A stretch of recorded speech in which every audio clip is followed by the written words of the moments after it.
of intro. Okay, hang on a minute.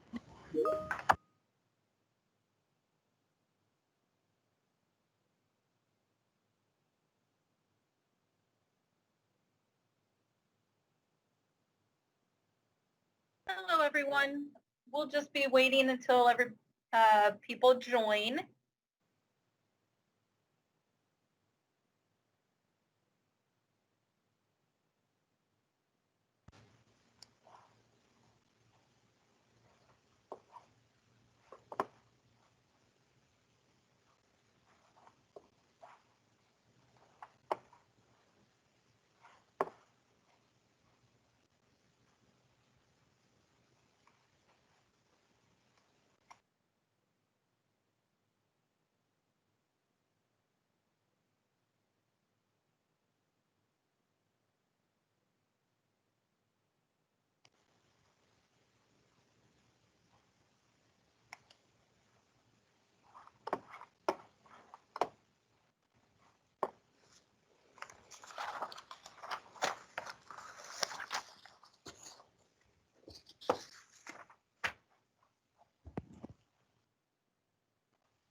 Hello, it's just 2 o'clock, so we'll give it a couple more minutes.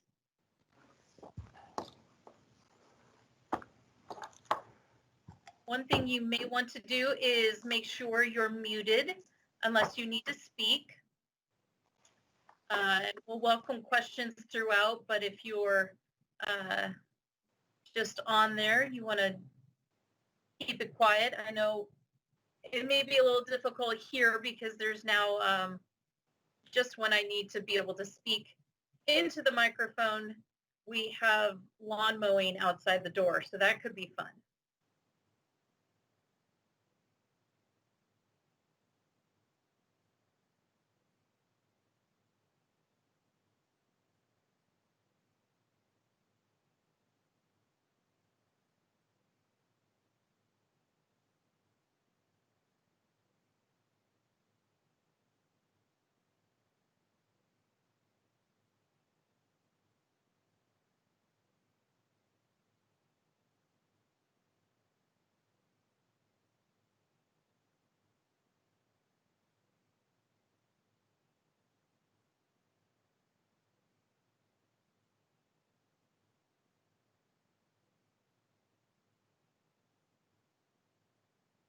I need to have some nice hold music or something to make things a little more fun for everybody.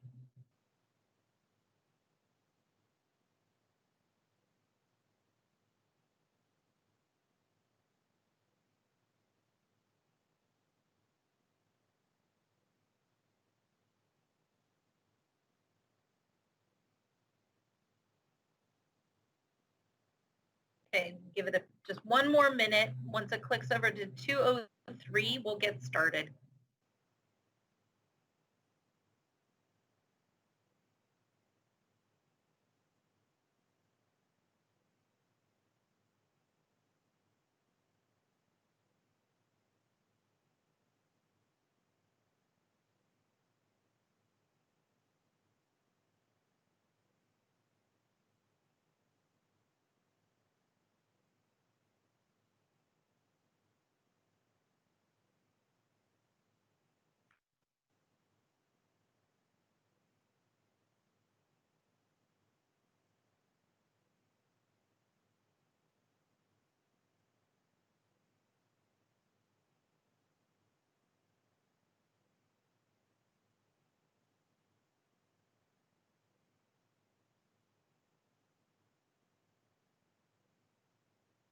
Alrighty, so here it is, 2:03, and we'll get started with our second of 3 bell ringer payroll processing trainings for 2020. For the abundance of emails, I do apologize. There are some interesting quirks as I learn how to use this system. And so you are all subjected to a lot of emails. I appreciate you being here though, and hopefully this will go quickly, but if you have questions throughout, I will pause. If there are issues that you need and you don't have a microphone on your computer, as long as you can hear me and see my screen, I will be looking for chats under the meeting. So if you have something to say that you can't communicate verbally, please write it in the chat, and I'll be sure that we cover it or respond to it as appropriate. But thank you again for being here, and thank you for all your patience in this very crazy and unusual year. We're going to get started.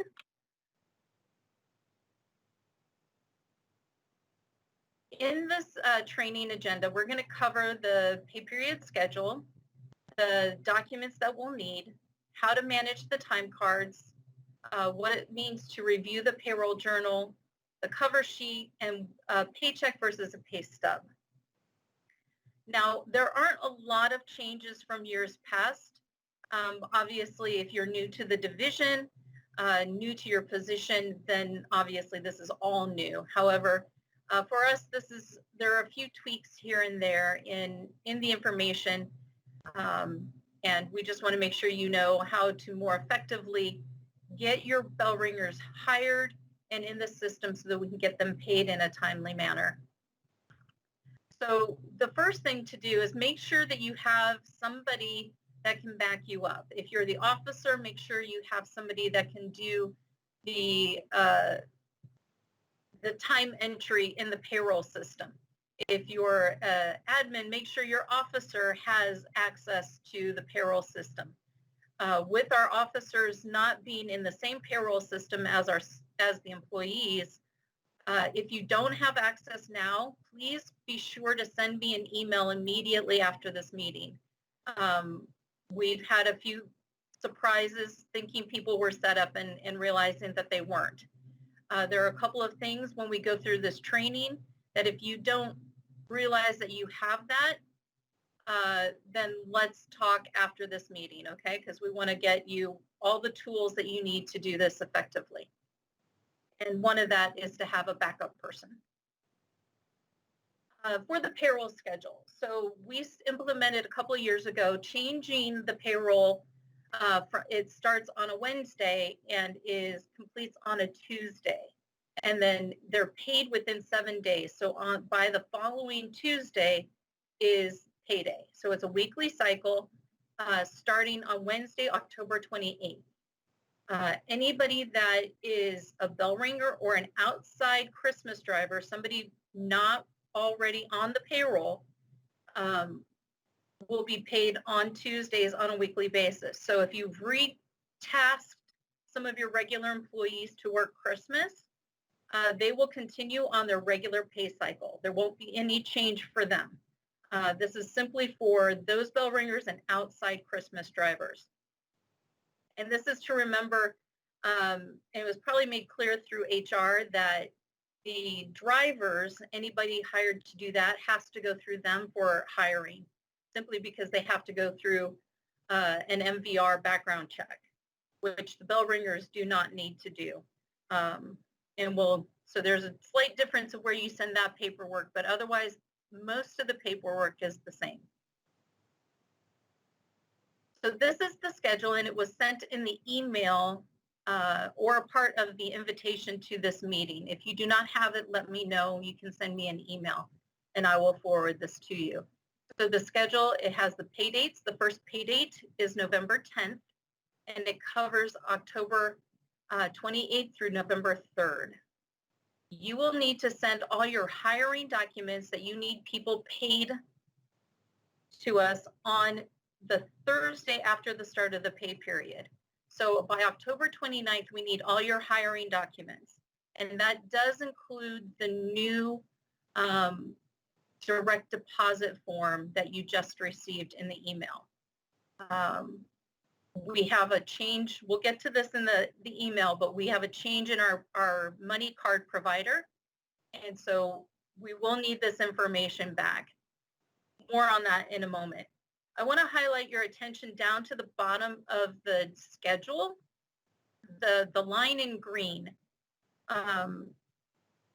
Because we have bell ringing through December 24th, the last pay period is going to be a bit different. That is complicated because we are moving from our current payroll provider, PayCor, to join the territory in using ADP as of December 28th, with a first pay period in January. So we need to, for bell ringer purposes, we need to have a shortened pay period. So anybody with hours or incentives that need to be paid, we will need that information no later than December 28th. It'll cover the dates of December 23rd and 24th, so the Christmas up to Christmas Eve, and then the incentives. So any of the hours worked, any catch up, we need to have it by the 28th. It's a very tight time frame, but we will make it work.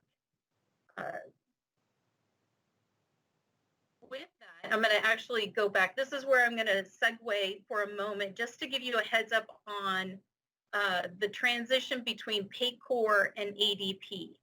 So most of you should have been communicated this information through the email I sent on October 1st. I do know there's a gap in information and communication, and we want to make sure that's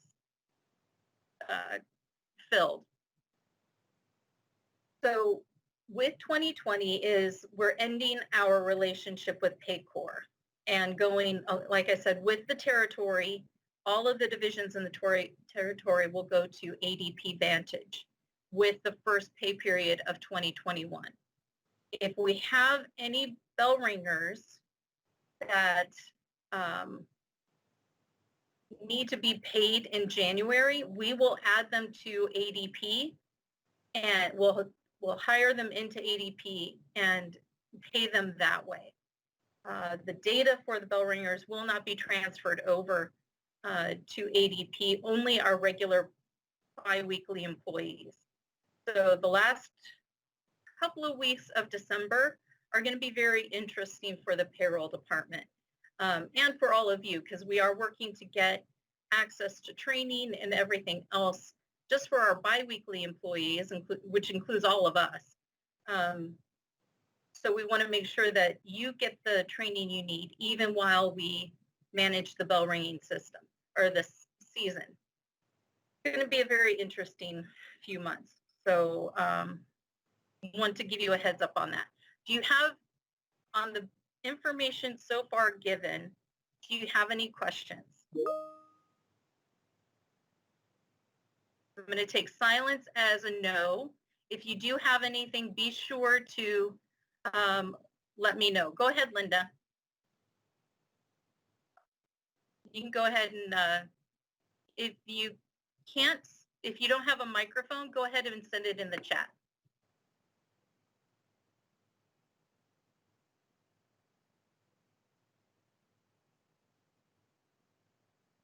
I'm not seeing any question. So there you go. Show conversation. Alrighty. Okay, your orientation is on the 30th. That's great. And that will actually help quite a bit. Even though the 29th that I mentioned, we will make everything work as best we can to get people paid on the Wisely card, and I'll get to that in just a second. Thanks for that information. We'll go ahead and move toward that in just a second. So the information that we need, and most of you have already sent this in, and for you that have been doing this for a while, it's nothing new. We need the employment application. We also need a copy of the valid IDs that are used for the 1099 or I-9, sorry, their tax forms and the direct deposit forms. Don't wait to send those documents in. We've already been receiving them, which is wonderful. We don't want to delay just because you're waiting for the I-9 approval. We don't want to miss the pay period that will come in. So once the the season starts in full, we don't want to miss any deadlines. Most people do pass the I-9 test, especially if they know it has to be submitted that way. If not, then they probably will not apply for the position. And if we do receive a subsequent do not hire notice, we will terminate or delete the record. So don't wait, send it in, and we'll take care of it. We've made one major change in how you send your information. Rather than, we want you to send it to met.payroll@usc.salvationarmy.org. So Met Payroll as soon as possible. Don't send it to your payroll specialist. They will just forward it on to this email because we have a team of people, including Jennifer Jemison, who's kind of leading that charge to help us with the bell ringers at this season. And we were working out the details of getting the information in, how we're going to make sure it's efficient. So Met Payroll is going to be your go-to.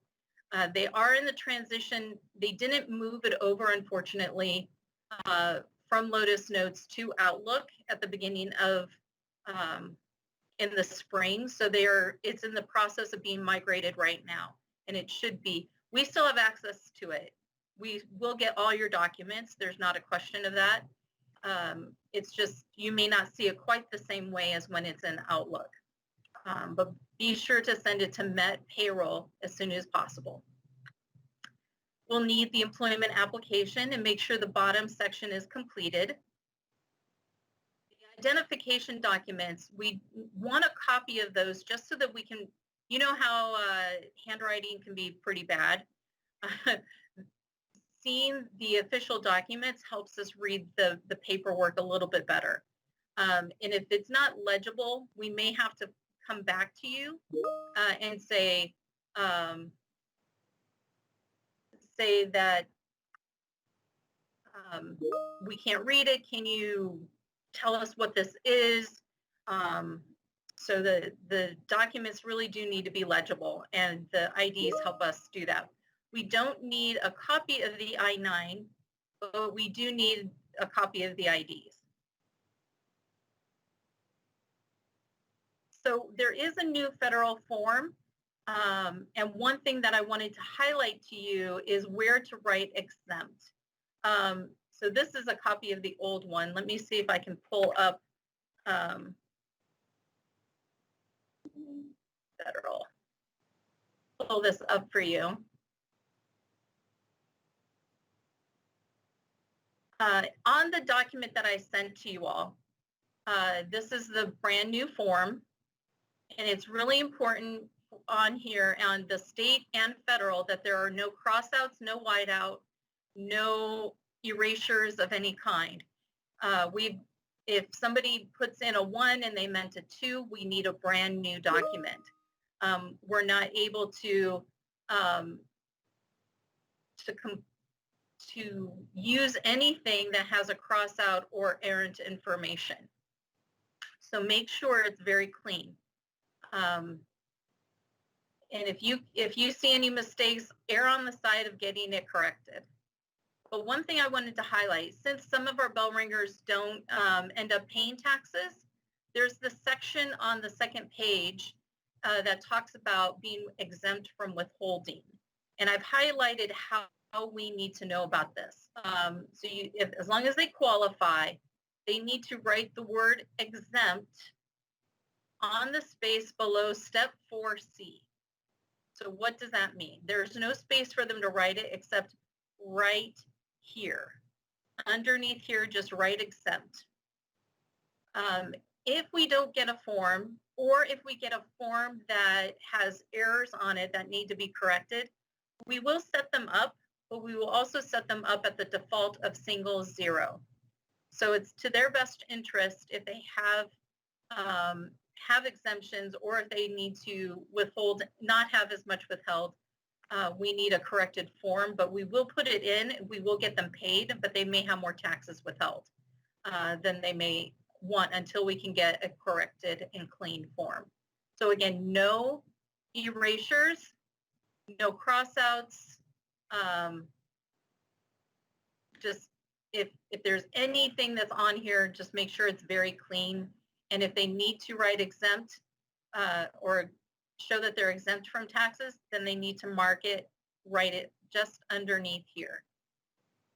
So are there any questions on the tax form so far?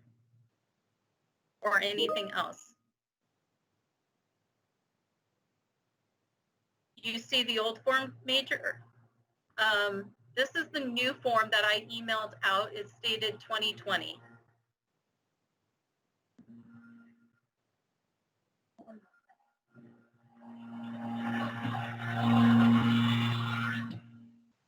Kim, we're not seeing the new form, we're seeing the old form.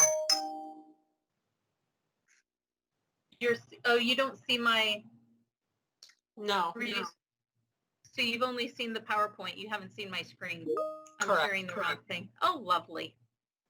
I apologize for that. I thought you were seeing my screen. So I'm going to share again. Screen 1. There we go. How's that? Getting there? Oh, I just...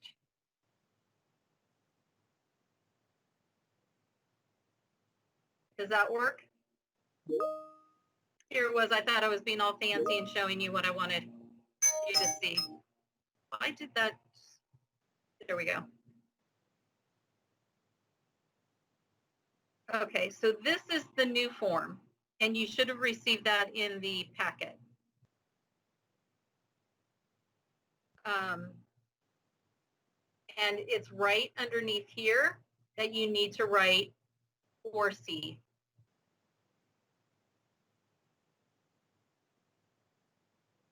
That's better, good. I've fixed my screen sharing. I appreciate you letting me know.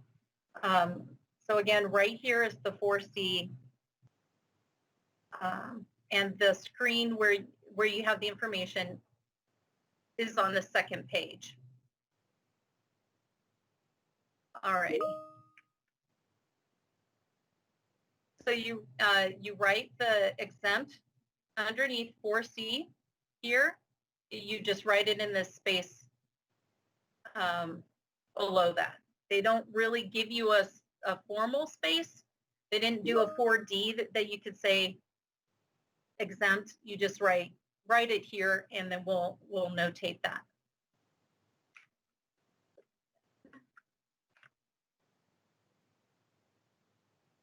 Okay, so then the new federal form. The state form is exactly the same in that it cannot have any erasures or markouts. If there's a mistake made, you need to get a new one in. We're going to be communicating in the next day or so for the documents we've already received for any documents that have items that need to be corrected or a new document supplied. So if you've already sent things in, we will be letting you know if we can use it or not. So the money cards. If you have not already done so, be sure to destroy any cards that you have on hand. They will not be any good. They're already expired, and we're not going to use that company at all. So get rid of them however you need to. They're not valid, so use your best discretion on getting rid of them. We do have a new provider, which will be, is Wisely by ADP, but the card distribution is pending. We were a bit delayed in getting our information in, which brings me to this next point of due to issues outside of our control, namely, THQ was a bit delayed. They weren't going to open this up as an option until after we all migrated, but we had to change anyway, and so we wanted to move sooner. It took a little longer to get the approvals through THQ. So Barb, you've started taking applicants.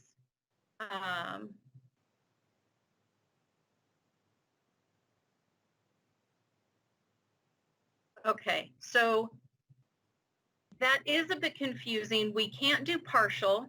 The form was validated by the compliance people at Wisely. I will ask them if there's a way to simplify that, because basically they will choose Wisely, either have their own bank, their own personal banking information, or we will use Wisely to do their pay.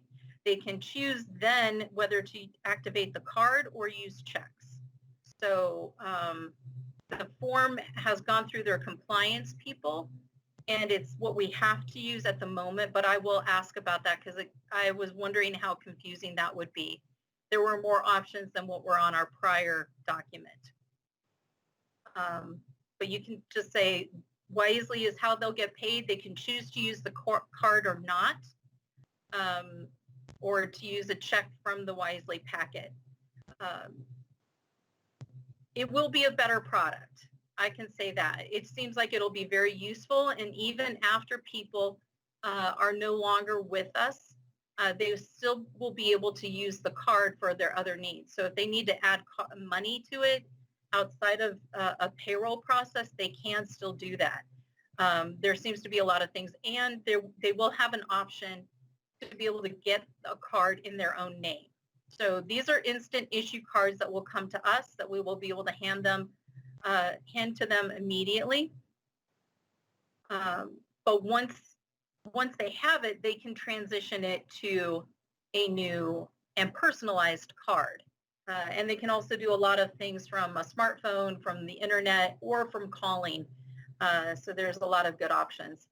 And we hope to have some products to you very soon that will explain more things for you as the hiring managers in the field, but also for the employees. If at your orientation, hopefully we'll have like a 10-minute video that will explain more about the card and the options for it.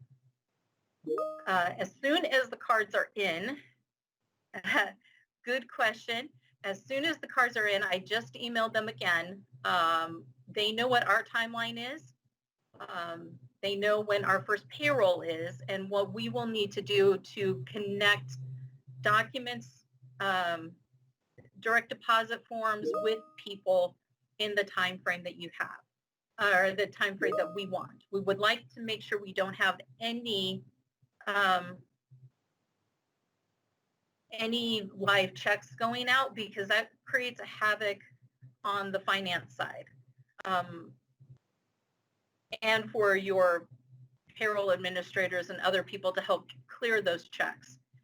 So we don't want that either. So we're going to coordinate when we get the cards and matching people up, and then a mix of pickup and delivery of cards to you so that you have them available for that first payroll.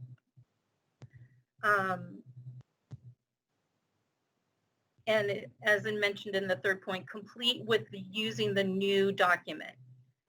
Do you just cross out the partial direct deposit option? I would say as long, I'm balancing out our legal requirement versus what we know is the practical thing. So the practical thing is, it may be easier for you in the interim just to mark that out. You can't black it out, but I will follow up immediately after this call to let them know that this is an issue and a confusing piece of the document that they supplied. So do what you think is best, and we'll roll with it. And as soon as possible, we'll see about getting a corrected document. So I'm just going to leave that at your discretion,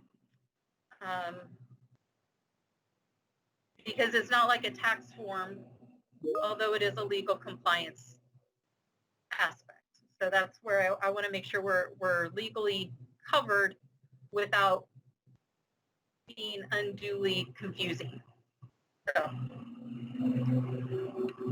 with the Wisely cards, complete the form, however, and then when we do have the the cards, they'll come in sealed envelopes. And so you will keep them sealed. Don't open the envelopes, but the number of the card will be visible. And that's what we would want you to, on the outside of that envelope, is to write the name of the employee that you want to assign to that card and the last four digits of their social security number, and then make a photocopy of that and send it with their direct deposit form. That will be the way that we know which card goes with which person when we do the upload to the Wisely system. So we would only need the wage form and a copy of the envelope. And if you can send those items together, that would be helpful, but we know right now you're just hiring people and sending things in. Anything that you send in, we will set aside and try and match up and pre-identify a card for your employee. So where you're not able to write the name and the social security number on the outside of the envelope yet, once we have them, we'll do that for you and send them out so that you have them in time for payroll. Any questions on the Wisely card?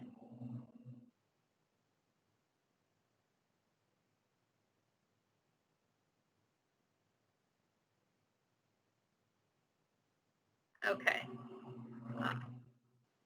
And again, the direct deposit forms are fairly straightforward. We are, like I said, I'm going to follow up on the information about changing the document, but right now it is what it is. And so we'll see what we can do to keep that moving along. So you want to send those in, and if this direct deposit is, the regular direct deposit is normal, get a copy of the canceled check, complete the form, and we'll be good to go. Any other questions on direct deposit or the Wisely card?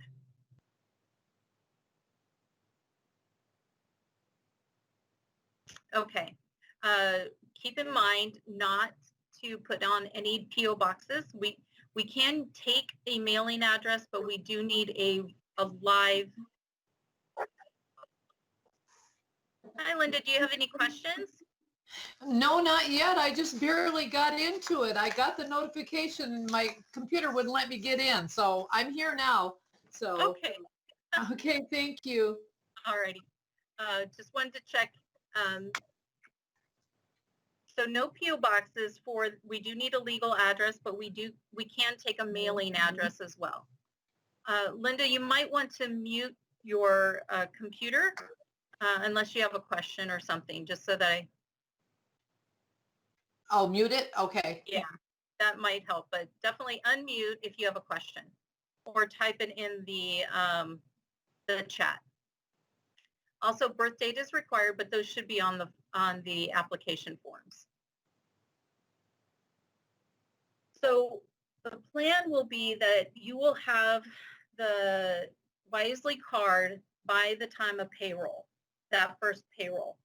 We don't want you to distribute the pay cards before the first pay period or the first time that person gets a paycheck. To give them out early will cause frustration for them and then obviously for you, because we need to have the information in the system and uploaded before they can activate the card. Activation is immediate, and so when there's nothing there, it becomes problematic. So on the first pay date, you just want to make sure that you give the pay stub with the pay card on payday. And thereafter, they'll be fine.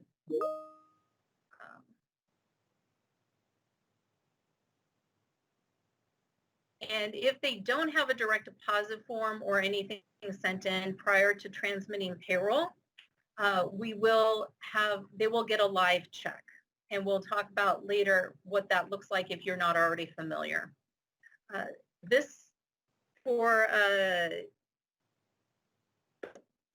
The information, I'll send you the information for this training.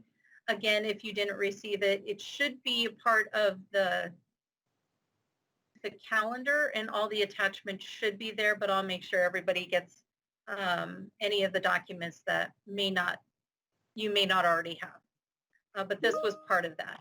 So again, the pay period starts on Wednesday the 28th, and pay date is on the following, is a week after the end of the pay period. So November 10th is the first pay date.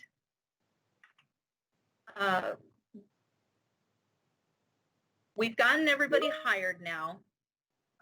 So they're in the system.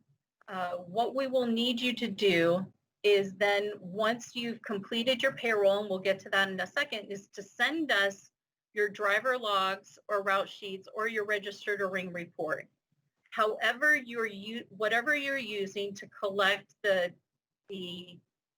time worked from people, we need you to send it in. Those documents need to be signed by the employee and by the supervisor. So those will cover us legally. So we just want to make sure that everything's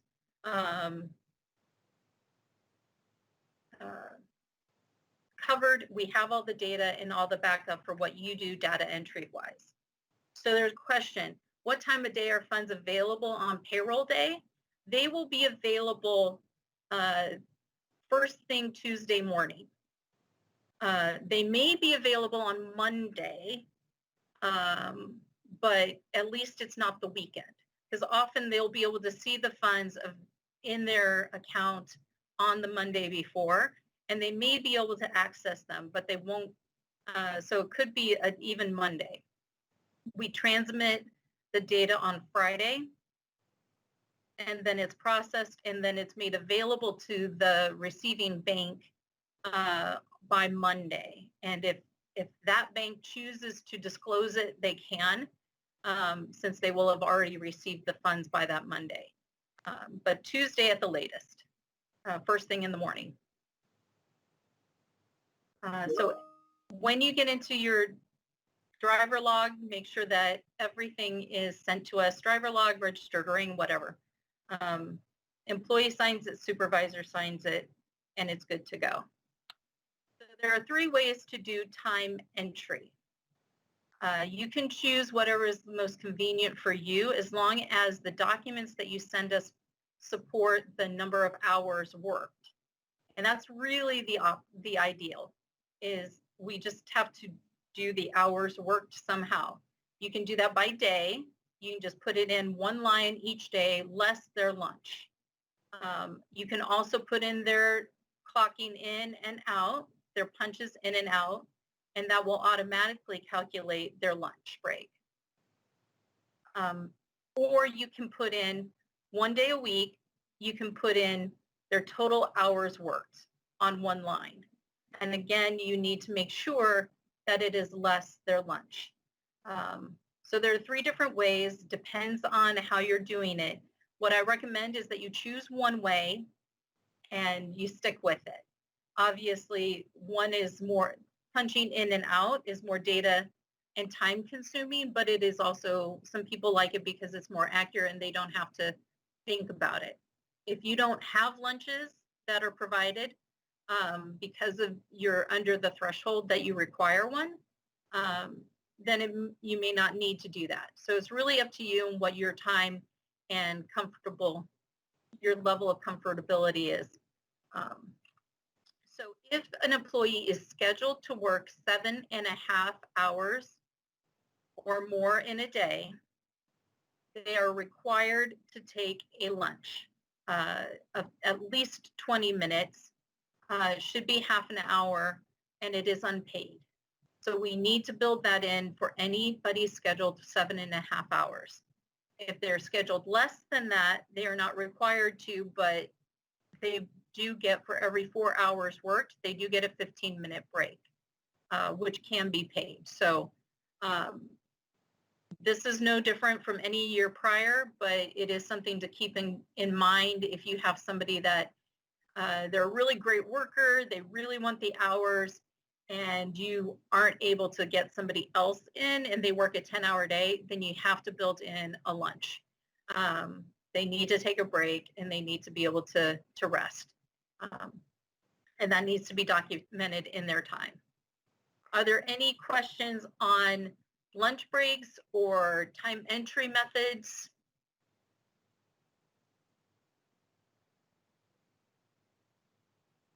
Okay. So you've put in all their time, you've gotten us their sheets, and now, or you're about ready to send us in their sheets, but you need to lock their time cards by noon each Thursday. So noon on Thursday is your deadline to get everybody completed. Obviously, Thanksgiving, it'll be noon on Wednesday. We will be transmitting on that Friday, but for your sake, you want to have everybody done, and we want to be able to get that completed right before Thanksgiving. Time cards received after that may not make it in. We may be able to squeeze it in, but it's not necessarily, we can't guarantee it, and we don't want to make any promises. So don't delay and complete your time as soon as possible, and let Jennifer Jemison or Matt Payroll know that you're done. That will be a big help. It also, if you just block all your time cards, that also lets us know that you're done. But we do like to hear from you too. So once you're sending in your missed punch forms, your driver logs, your route sheets, your register reports, anything that you are needing to send us in, make sure you put in the description of the email to Met Payroll your name, the name of the core, and the reason for the information, what it is that you're sending. So in this case, we have Norwich on here. Norwich will be sending in their missed punch forms or their driver logs. They'll be, Waukegan would be sending us their hiring forms. Midwest will be sending us in their Wisely card documents. And we do want you to put it under, there's a way to tag it as confidential as well. So do your best with that. Do you have questions on the documents or how you need to send them in? We want to make sure that you also use the cover sheet if you possibly can. That was sent in the email. It helps us separate the information by core, and it also tells us how many documents to expect. We're working out our process with all of our remote working of how to keep documents flowing, and this will be a big help to us. This is a sample form. Basically, it just tells us who you are and how many pages to expect.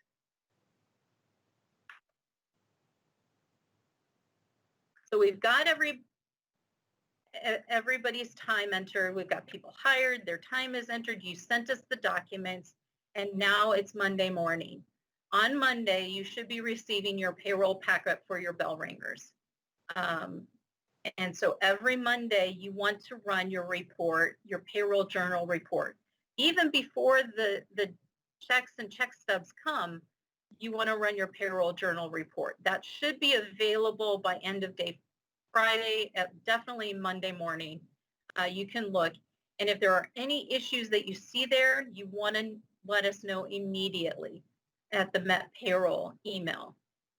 Jennifer will be monitoring that and following up to get any corrections done. So when your paychecks or pay stubs come, you want to separate them based upon one, you want to, any pay stub you want to attach to the Wisely card, make sure that those are there if you haven't already distributed it. And then you also want to double check to see whether or not you have any live checks. People who weren't set up with a Wisely card for one reason or another, we want to be aware of that. Because some of the employees may have a challenge in getting those cashed if they're a small amount and they don't have their own bank account. It may be worthwhile for us to figure something out sooner rather than later to get them on a Wisely card. And how do you know if they have it? Is on the outside of through the window on the pay stubs or paychecks, it will say DD in bold if it's direct deposit. If there's no DD, it's a live check. It's not complicated and it is easily visible. So you do want to separate that way. And again, be aware that it may cost them money in order to cash the check. And we don't want them to spend money they may not have. And that's one reason why they may not cash a $20 check. Say they come to orientation, which you do have to pay them for, but then they don't end up working and that's the only pay that they get.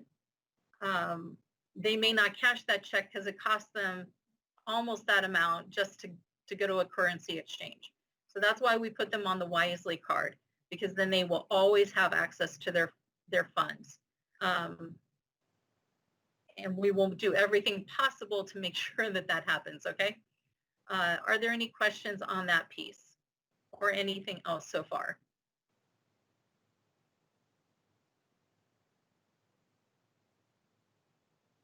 And again, for the first pay that anybody receives, be sure to attach their Wisely card when they come. Again, that's our current caveat when it comes.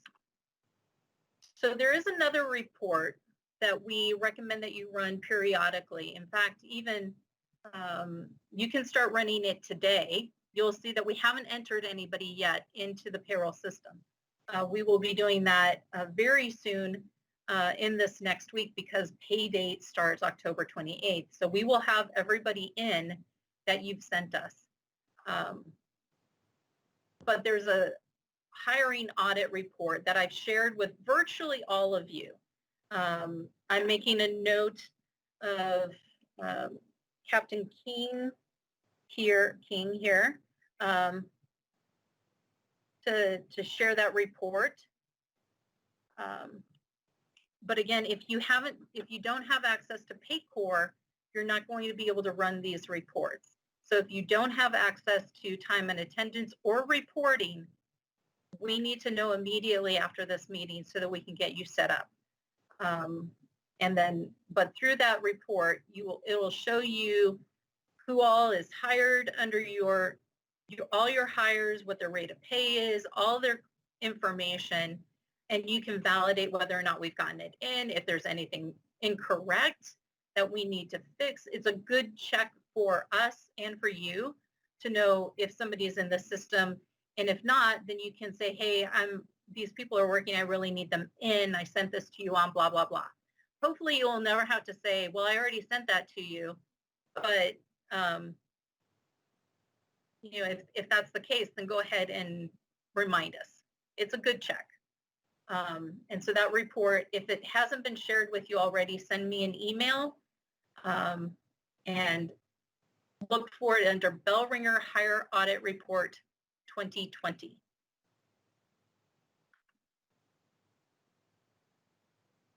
And the last bit is, and this is something that you can print this page out and have conveniently put up, is the phone numbers and email address. So Jennifer Jemison has a phone number during regular business hours that you can reach out to her with any questions or any issues. She will have access to all the payroll specialists if anything comes up. She's just our touch point and our go-to person during a very challenging time for the payroll department, especially moving into a new payroll system. Again, the Bell Ringer email address, and then if there's something you absolutely can't get hold of Jennifer for, if there's something that she's not able to respond to, you can send me a text and I will triage it. I will see what we can do to get you taken care of. Now, I always have my phone with me, so there's never going to be a time that I won't be able to get it. But if you please go to Jennifer first, send an email as well, because that's always a good way for us to follow up. But if you need me, hey, I sent this, I haven't heard back, and I really need this taken care of by such and such a time, go ahead and shoot me a text, and we'll get you taken care of. That is pretty much our plan for this year. It feels a little chaotic to me just because we're in the middle of transitioning to a new payroll system and transitioning to a new money card. And then Carla, who thankfully is back as of yesterday, she happened to break her leg in the midst of all of this. So I'm really happy Carla's back and is healing.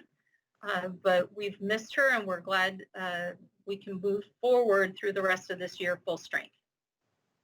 Are there any other questions? If you don't have a microphone, be sure to put it in the chat. Is there anything else we're missing? You can unmute and just go ahead and ask your question or send it in chat. I broke my ankle, Kim, not my leg. Oh, okay. Well, I can appreciate, yeah, your ankle. Okay. Yes. Yeah, in 2 places, right? Yes. Yes, it was not good. No, it wasn't. But I'm doing good. Any other comments, questions, issues?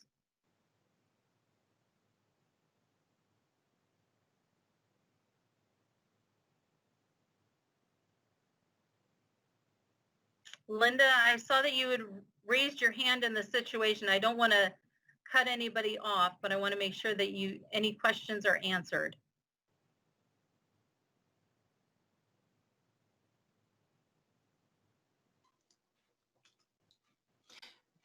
No, I didn't raise my hand. I didn't mean to anyway. I'm just gonna busily I just realized. no. Linda Dove, who's new to the Oh, okay, division sorry. as well. No, you're fine, Linda. Linda Marrow in Belvedere, who's not new to the division. So just we have a lot of Lindas. We have a number of different other folks. So names can be interchangeable at times. Alrighty, if there's no more questions, be sure to send me an email if you don't have access. Yes, I'm sure you'll have questions later, so be sure to send it to Jennifer or myself. Obviously, your payroll specialists that you deal with for all your regular employees are still working, and they will be able to help you with anything as well. So I appreciate your time and jumping on here. If you need anything, send an email or give us a call, okay? But I'm glad you all could join today. And with that, I will say goodbye, but I will probably be the last one to leave the meeting.